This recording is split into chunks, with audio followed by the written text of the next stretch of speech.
Bueno, vamos a hablar de un tema que es muy importante dentro de lo que son los ácidos nucleicos, que es la genética molecular. La genética molecular está formada por, o está conformada, y su misión es al final traducir todo el lenguaje del ADN, el ARN, para que los ribosomas lo entiendan y se puedan producir pues lo que son las proteínas. Y saber cómo está funcionando eso de la expresión genética de cada uno de los individuos. Entonces, como primer punto tenemos la replicación del ADN, la cual esta se basa en tener una hebra madre, ¿ya? Entonces, a esa hebra madre esta hebra madre, ya este es prácticamente como si fuera el ADN, ¿no? A esa hebra madre lo que le va a pasar es que se va a abrir, esta hebra madre va a quedar abierta por medio de una enzima que se conoce como helicasa. La helicasa va a abrir esta cadena de ADN y lo que va a hacer, ¿y cómo se va a dar esa ruptura? Bueno, recordamos que las bases nitrogenadas están unidas a los dos extremos del ADN por medio de puentes de hidrógeno. La helicasa lo que va a hacer es que va a actuar sobre esos puentes de hidrógeno y lo que va a hacer es que los va a romper. Pero, ¿cómo podemos hacer que esa hélice se mantenga abierta y no se cierre ni se enrolle? Bueno, tenemos dos tipos de enzima. Una topoisomerasa, que esta es una enzima que se va a colocar aquí. Y esto lo que va a hacer es que esta cadena de hélice no se enrolle. Además de eso, también vamos a usar lo que es una proteína que se conoce como SSB. Entonces tenemos la topoisomerasa y tenemos la proteína SSB, que nos va a ayudar con el tema de lo que es la hélice para que ésta se mantenga abierta. Posteriormente vamos a tener una enzima que se conoce como ADN polimerasa. Y esta se va a encargar de prácticamente como actuar sobre el ARN, ¿ya? Entonces, lo que va a pasar es que va a empezar a ser un cebador. Y esto en una hebra antiparalela, es decir, por acá, al inverso de la hebra, se va a estar desprendiendo diferentes tipos de fragmentos, los cuales se conocen como fragmentos Ogasaki. Esos fragmentos Ogasaki se van por medio de otra enzima que se llama ADN ligasa. Esa ADN ligasa va a agarrar esos fragmentos Ogasaki y los va a colocar entonces en las nuevas hebras de ADN para entonces formar lo que conocemos como la nueva hebra, que se va a llamar la hebra hija. ¿Ya? Ok, vamos a hablar ahora sobre algo que se conoce como el dogma de la biología molecular.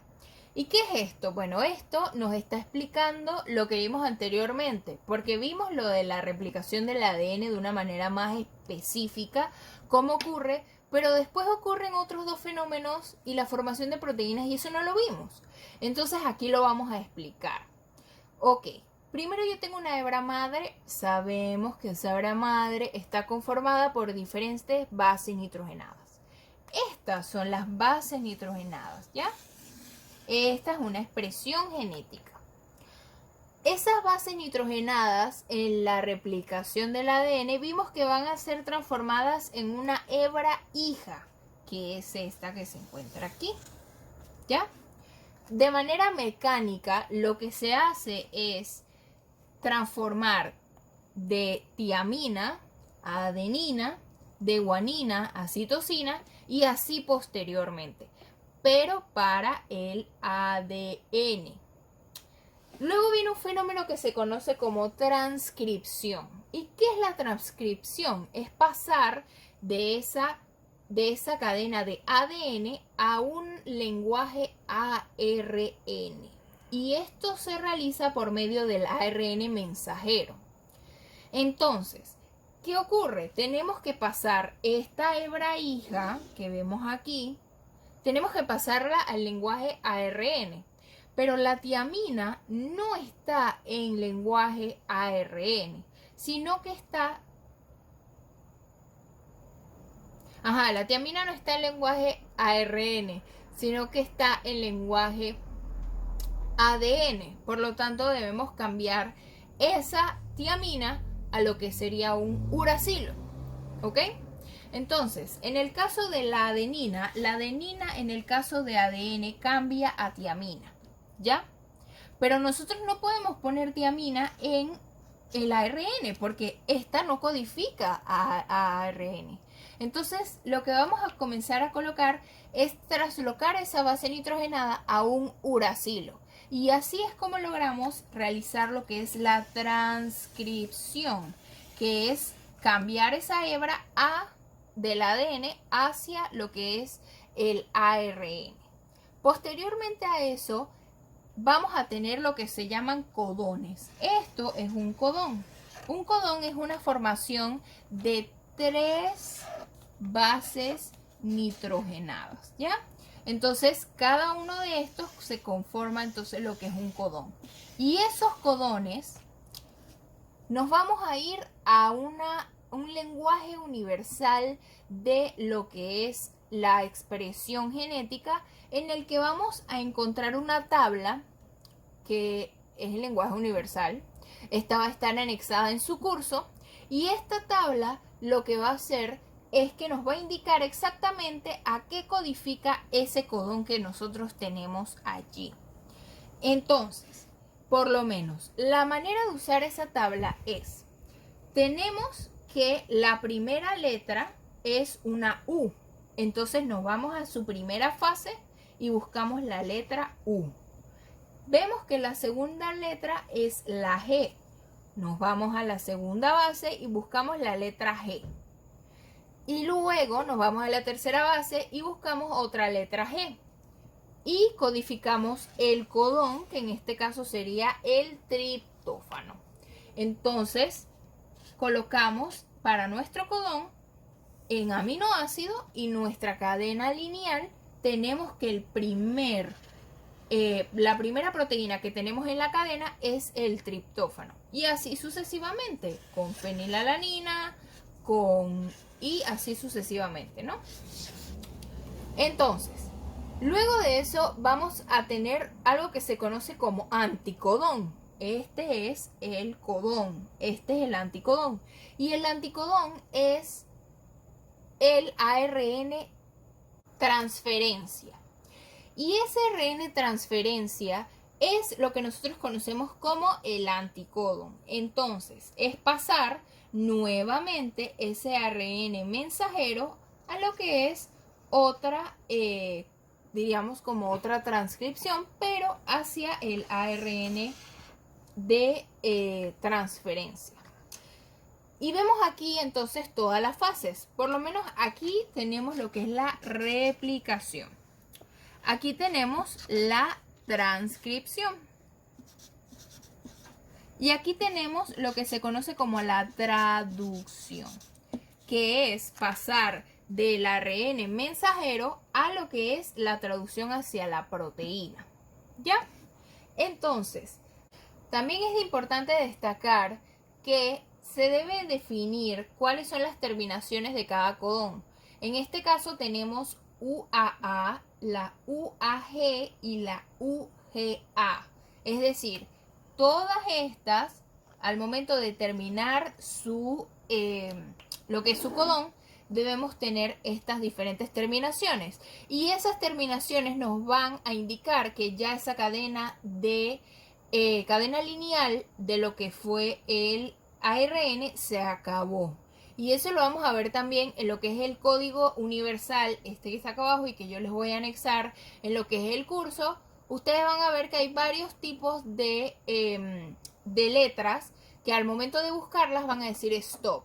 Y en ese momento es que esas letras no, o sea, terminan entonces lo que son las cadenas de proteína y aminoácido. También es importante mencionar que por lo menos ustedes van a ver que como yo hago esa translocación de esas bases nitrogenadas, pues aquí vemos cómo se debe realizar. Adenina a uracilo, citosina a guanina. Así es como están colocadas entonces en lo que es el ADN y así es como se va a decodificar. Por lo menos en este caso de estas 4 que están aquí, estas están decodificadas para ADN. Y estas 4 que vemos acá arriba están codificadas para ARN. Entonces, hablando un poco también sobre lo que es expresión genética, sobre genética molecular, tenemos que saber que existen diferentes tipos de patologías que están asociadas a lo que se conocen como mutaciones. Y una de las más específicas para que nosotros nos podamos dar cuenta de que una translocación o algún tipo de problema en la decodificación de los genes puede dar ciertos tipos de patologías que van a ser producidas por algún tipo de daño a nivel de esto que acabamos de ver, o sea, algún tipo de daño con algún tipo de enzima o con la translocación de los mismos o la decodificación de los mismos aminoácidos. En el caso de ese tenemos por lo menos esta patología que es muy conocida, es la anemia falciforme. La anemia falciforme, al momento de ser decodificada o traducida en las proteínas, ocurre un problema en lo que es la expresión genética de esta, ya que por lo menos al momento de yo codificar en una hebra normal o traducir a una proteína normal, yo voy a tener que en el número 6 va a existir este aminoácido. Pero ¿qué ocurre en la hebra S o en la patología S, que es una patología en donde los glóbulos rojos no están igual que los normales, ya que los glóbulos rojos normales se encuentran en forma de círculo, estos se encuentran en forma de media luna y estos tienen muchas complicaciones. ¿Y por qué se produce esa patología? Es porque al momento de decodificar estos genes a lo que es la hebra de los aminoácidos o que ocurra la traducción, existe una translocación desde la hebra madre hasta lo que es la producción de la traducción para las proteínas. Y se sustituye este aminoácido con valina. Y ese solo problema en esa cadena de lo que vemos como nucleótidos o en esa cadena de proteínas es el problema de la translocación de la valina y eso produce la mutación de la anemia falciforme.